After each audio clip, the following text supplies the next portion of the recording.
Yu-Gi-Oh! Is one of the most difficult trading card games to get into. With over 10,000 different cards and so many different products to choose from, where do you even begin? Using a budget of just £30 a week, I set out to mould my own deck and climb the competitive ladder all the way to the European Championships. The challenge? All my cards have to be obtained through sealed official products. I'm not allowed to trade, I'm not allowed to buy cards individually, and instead have to rely on the cold, hard luck of the draw. You're watching Yu-Gi-Oh! From scratch. Episode 30! 3-0! Our sealed product budget in the series so far, including all the extras, comes to £972.50, man. That's almost £1,000. That's almost a full grand. I'm not even lying to you, dude. It physically hurts my wallet to even just look at the collection, and with this being episode 30, that's what we're going to be doing towards the end. Thankfully, I am able to keep up with the series financially, thanks to people like Death Note Ryuk, Lordax RS, Takai-kun, Southern Spartan, Amon, Jonic, NK Gill 96, Amon YGO, and Matse007. These guys have all made a contribution through either Patreon or YouTube channel memberships since the last episode, and without people like them, the series probably would have died a long time ago, so the kindness is much appreciated. Thank you so much. If you want to make your own contribution, links are, as always, in the description. Now, in the last episode, we had a little bit of an identity crisis. We did finally pull Halki Fibrax, and we were able to play our nutty combo board, but after actually being able to play the deck, it didn't feel true to the dragon theme we've been building up through this entire series. So I've been working on a couple of things behind the scenes to try and figure out a solution to this issue, and let's just say we're on the right tracks. So going forward, we do definitely have multiple options planned out, but for now, we need to complete that wish list. What good is an incomplete storyline going to do? This isn't Game of Thrones, so we're going to be hunting for that final piece, Knightmare Griffin. Also, obviously, we just pretty much got confirmation that the Red MD errata is on the horizon. It really doesn't change anything. You just summon Brotar off LP instead and search for a baby Chaos Dragon. It does require an additional discard, but if it's getting you to your full board, then it's really no biggie at all. Regardless, while we are 30 episodes in, there's still so much to look forward to and so much to do. So let's go get that Griffin. Right, how are we going to spend our dosh this week, huh? We got 32 Squiddos to get rid of today, starting with... Nah, I'm just kidding. PTSD, we've opened too many of that. Alright, we're going back to our favourite set. £15 each, £30 in total, meaning that damn £2 is never going to get spent. Yoink, yoink. Right, so of course we're trying to complete the wish list by pulling Knightmare Griffin, which is an ultra rare in this set. And there are a couple of other things we would like to pull. One of those being a third copy of Dark Ruler No More out of the promo packs. And a third copy of Called by the Grave we still need to find. We could, of course, also get some Crusadia rarity bumps, which I wouldn't complain about. I think we have one common Draco and like 2 common Arboria. Right, so let's see if we can pull a Dark Ruler No More. This set is also pretty notorious for misprints, so keep your eyes out, keep your peepers peeled. We have a Red Eyes Alternative Black Dragon, Palladium Oracle Mana, Nibiru, like our 7th or 6th Nibiru, Reborn, and Obelisk the Tormentor. All of which we already have multiples of course. Right, can we get that Dark Ruler No More? We have Magician of Black Chaos Max, Neo Kaiser Glider, and there we go, Dark Ruler No More. Nice, our third copy. So at least we're leaving here with something. Another Reborn and Raigeki. Okay, right. So 6 packs to go through. Might be kind of a quicker opening than usual due to the smaller number of packs. Okay, wish us luck. We have Altergeist Navi, Sheep, World Legacy's Knightmare. Yo, is that guy doing weights? No, look like a... yeah, whatever. Shiny Meowth, Cybersol Tornado, Samurai Jack, Sacred Noble Knight of King Custonin, Impcantation Talismandra, the little crying plant things from Harry Potter, mandrakes or whatever, Nightmare Phoenix, the wrong damn Nightmare man, and Crusadia Maximus, which is pretty cool. Fandora, Diana, Helmer, Damper, Gravekeeper, and Gravekeeper. I don't think we want to play Maximus. I mean, we could if we ever go Crusadia heavy again, but for now it's useless. So pack number 2, we have Samurai Jack, World Legacy Struggle Snuggle, Mamimaki with a couple of beans in the artwork there. Very cool. Background Dragon, the MVP of like episode 1. Dragonnet Senatus, Vendread Knightmare, Summer Summoner, World Legacy World Lands. We have another Knightmare, it's a spell this one. Herald of the Abyss and Nightmare Mermaid, the Orchest combo. Very cool. Dongpa, Egg, Toll Hike, Interrupt, Falco, and Gift. Interesting cards, but not what we need. So pack number 3 here, bringing us to the halfway point after this. We have a Mandrake, Dragonnet Legion, Link Turret, Goki Bear Hug, Heartless Drop Off, Cybersal Tornado, Mirror Force Launcher, Cyper Dragon Hurts, Cyper Dragon, okay. Knightmare Corruptor Ibly. We're pulling every Knightmare except Griffin. Dude, this is the OG deck, mommy. Very pretty. Morgan the Enchantress of Avalon. This is the one we got with a double name misprint. Very cool. Bellsprout, Crusadia Crawler, Bravo, White Stingray, Alvis, and Vampire Domination. Dude, I just want a Griffin. Guarantee you we pull Cerberus and Unicorn. Right, Rainbow Dragon, Background Dragon, Prompthorn. Is that like a disabled bunny? Had to get some cyborg implants. Trickstar, Mandrake, Crusadia Leonis, Goki Bear Hug. We have a Synchro. I really don't remember any Synchros. Oh yeah, Dawn Dragster. Falgo, there we go. And Danger Thunderbird. As well as Iron Dragon Tiamaton. Crusadia Spatha, Discharge, Giant Ballpark, Eternal Galaxy, Brave, and Domain. Alright, second last pack. Once again, it comes down to the wire. I really don't like it when it does this. We have a purple sword being held by a mummy of some kind. Dragonnet Cows, Monster Double Reborn, Clusterfuck, 3 Trolling Trolls, Ojama Force, Center Frog picking his nose as usual, Trickstar Bella Madonna, it is a Link monster.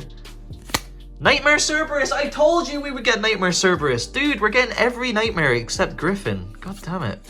And Hayate, dead deck. Actually, it's supposedly coming back with Access Code Talker. Agave Dragon, Interrupt, Predaplast, Salamangreat Eagle. The correct way to play Salamangreats. I mean, this card single-handedly put them to tier 1. Jesus. Final pack of Fate. I don't know. Cows, Doll, Awakens, Cluster Congesture, Light Arena, Mind Meld, Noble Knight Avian, featuring Aslan from Narnia, Revendread Executor, it's not even a link, Danger Dogman, and Salamangreat Foxy. Dude, we can just play Salads. It would save us going through all this hassle, man.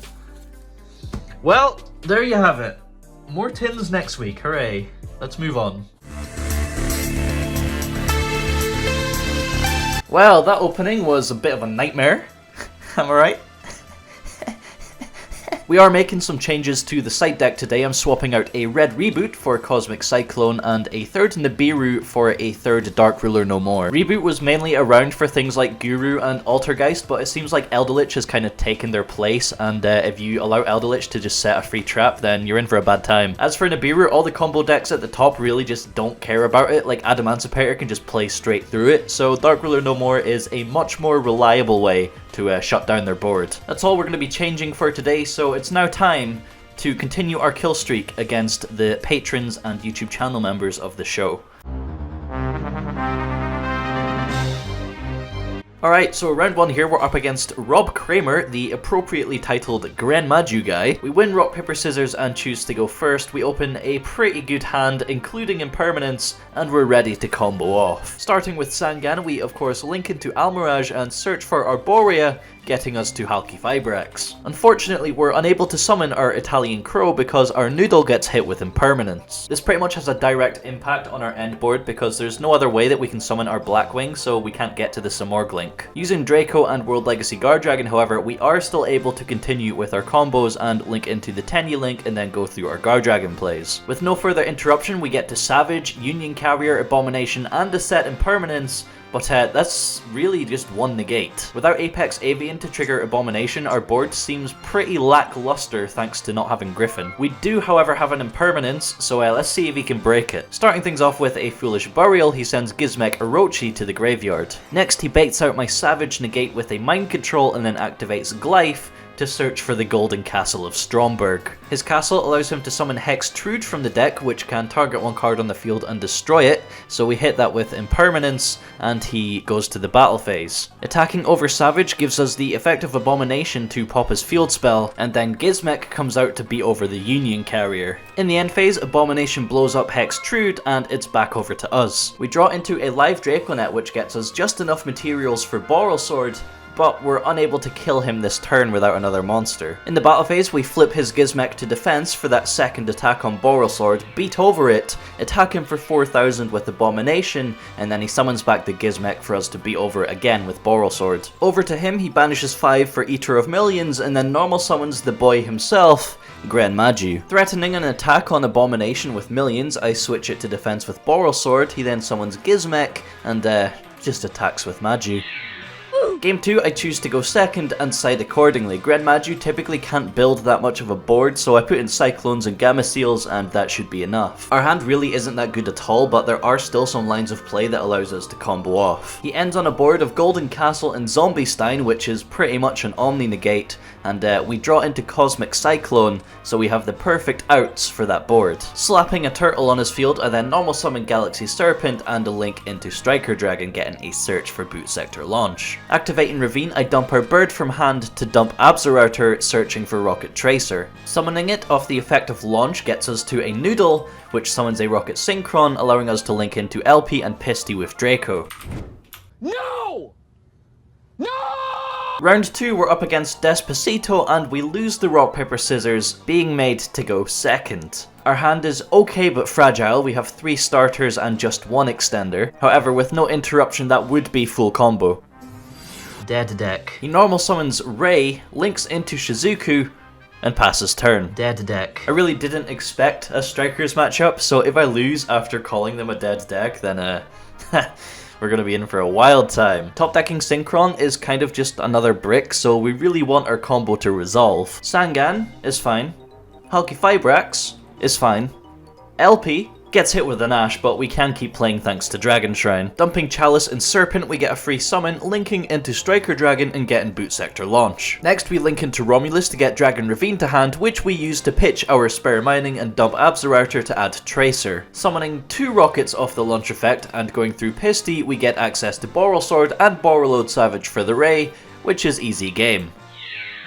Game 2, I expect to be going second against a lot of back row, but we're made to go first. We have Twinnies and a DD Crow, which is nice, but we don't have any combo starters. That doesn't mean we can't combo though. So normal summoning Draco, we link into Maggie, and then activate World Legacy Guardragon to revive the Draco, but Draco gets hit with a DD Crow. Now we can't combo, so set Twin Twisters and pass turn. He starts with a Jamming Waves to destroy our Twin Twisters, then follows it up with a Drones into Kagari. On the effect of Kagari to add back Drones, I hit it with a Crow to prevent him from being able to extend further, and it seems to have done the trick. And Afterburners comes down to destroy my Magius, he attacks for 17 with Kagari, and then links into Shizuku past turn. Thanks to World Legacy Guardragon, we just need to draw into any starter that can get us to Hulky Fibrax, and then we should be able to combo off. So enter our good friend Draconnet. Getting us to the Noodle, we summon Synchron off its effect so we can link into LP and switch its zones to summon Red MD. From there, once again, Borrelsword and Borreload Savage swoop in to seal the deal. Round 3, we're up against Blessed by Cows. We're going first,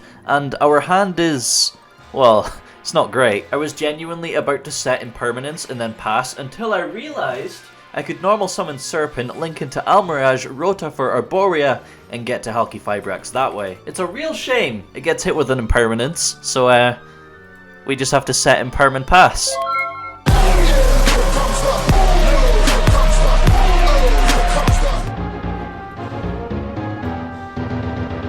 Yeah, Imperm just wasn't enough for heroes. I Impermed his normal summon Stratos and he just mask changed it to still resolve the effect anyway. Also, can we just appreciate the fact that he summoned Flame Wingman? Such a Jaden classic. Anyway, for game 2 we're going second here, and we opened none of our side tech cards. With no interruption on our side, he climbs to a board of Sunriser, Stratos, Faris, Absolute Zero, Cross Crusader, and a set back row. I can only assume that it's a mask change and that he's going to use it to tag into Dark Law at some point, completely oblivious to the fact that he can use it on Absolute Zero to wipe the board. Playing through the combos, I Sangan for DD Crow because I already have Arboria and Draco in hand. We climb up to the Thong, summon Draco, and that's when we get nuked. Sending everything to the graveyard, there's no longer anything I can do, and we're just going to get OTK'd on the next turn. Honestly, there was probably quite a few lines of play that could have played around this, but obviously I didn't think about any at the time, and just lost.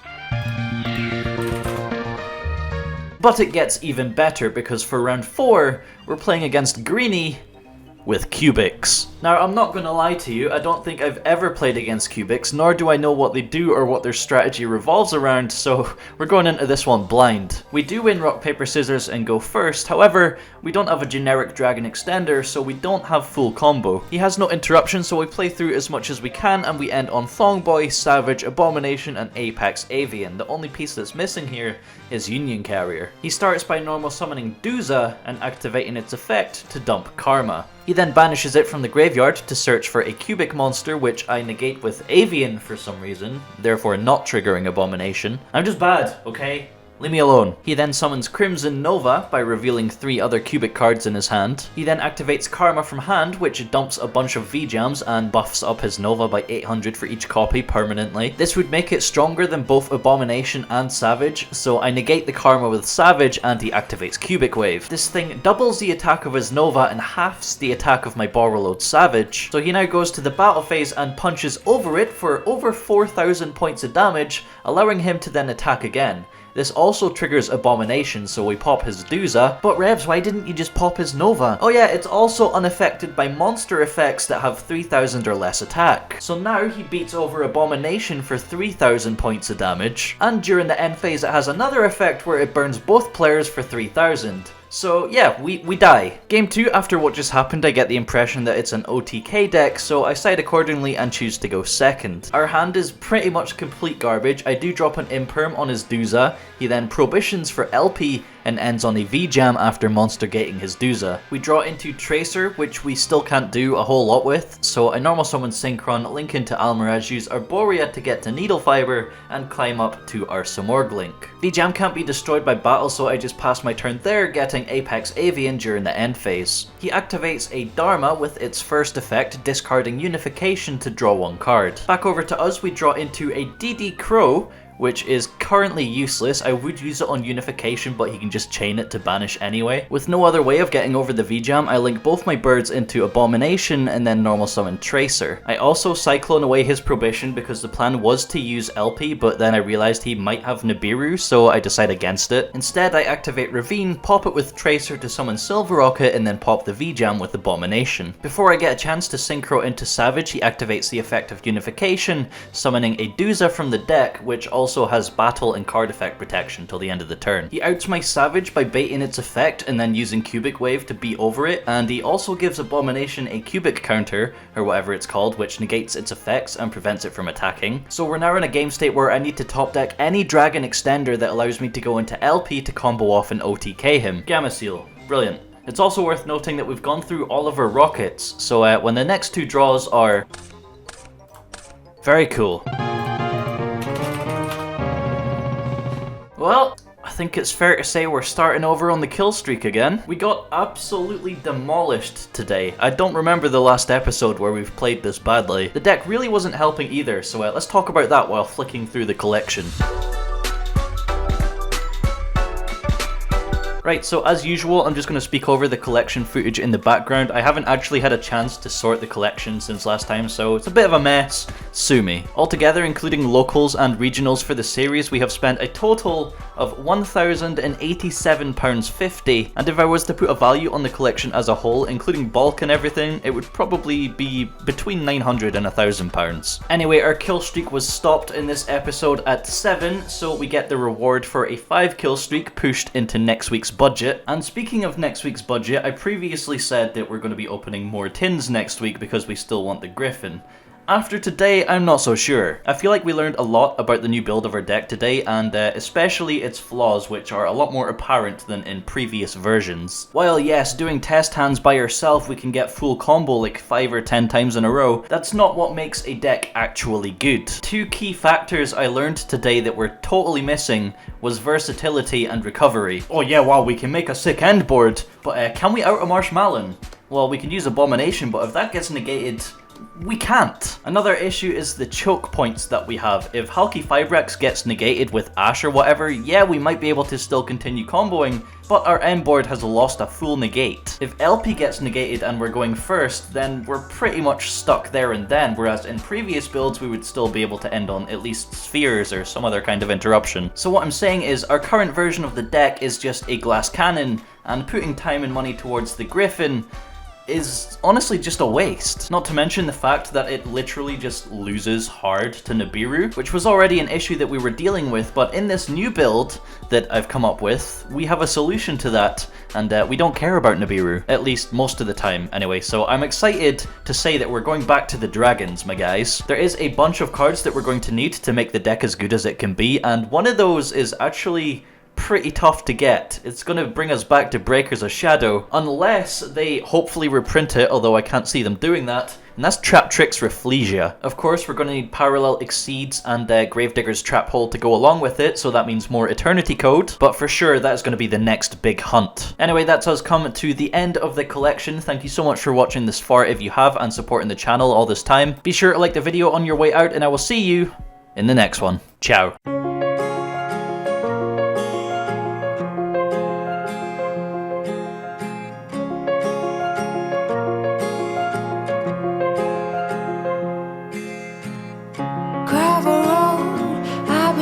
Slow down.